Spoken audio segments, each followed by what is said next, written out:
Welcome to Chillin' 101. We hope this video helps. You'll start by making sure the hardware and credentials are ready.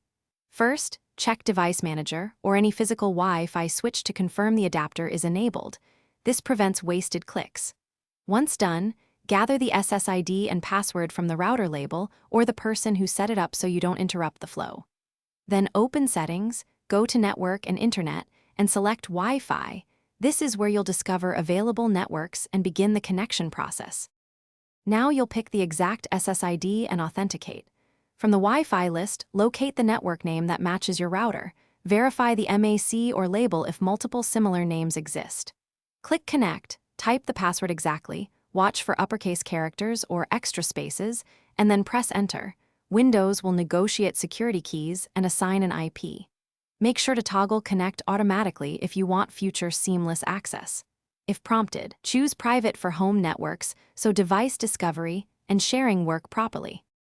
Finish by verifying connectivity and knowing a quick fix. Open a browser and load a site to confirm internet access.